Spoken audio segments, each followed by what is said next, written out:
Nakaka-proud, may nagawa palang NBA record si Jordan Clarkson ngayong season. Pang number 2 na sa NBA history, tara kwentuhan!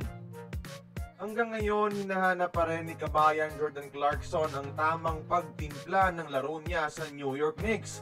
May magaganda at pangit na laro, pero hindi natin namalayan mga idol na ngayong season pala, ilang NBA record na ang ginawa ni Jordan Clarkson. Earlier this season, nakuha niya pala ang kanyang 1,000 3-pointer made off the bench mga idol. Siya ang ikawalong player sa buong NBA history na nakagawa ng 1,000 tres galing sa bench sa kasaysayan mga idol ha. At siya ang may pinakamabilis na nakagawa nito mga idol. Fastest player to make 1,000 3-pointers off the bench in NBA history. Nagawa niya ito sa loob lamang ng 531 games mga idolo. At ito pa, pang number 2 ngayon si JC sa buong NBA history in terms of career points per game off the bench average.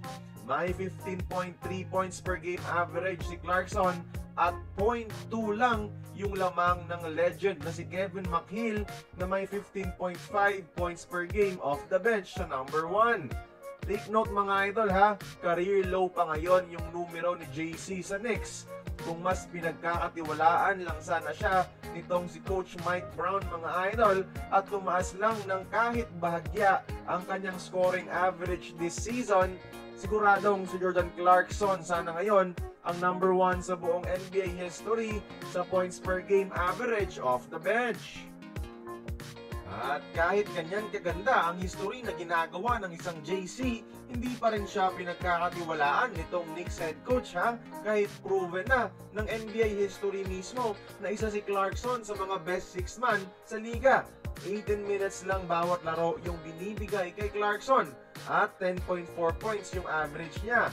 Pero imagine mga idol ha, kung dinoble sana yung playing time ni kabayan, 20 points per game sana yung ambag niya sa buong New York mga idol ha, according yan sa analytics. Ito rin yung best defensive season ni Jordan Clarkson sa kanyang buong NBA career.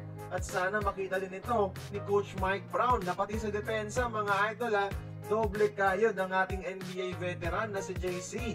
Kaya kayo mga idol, pakisabi naman ang inyong congratulations sa ating Gila superstar na si Jordan Clarkson. At pakikomento na rin ng inyong opinion sa kanyang role sa New York Knicks ngayon. Join the conversation, magkomento lamang sa ibaba.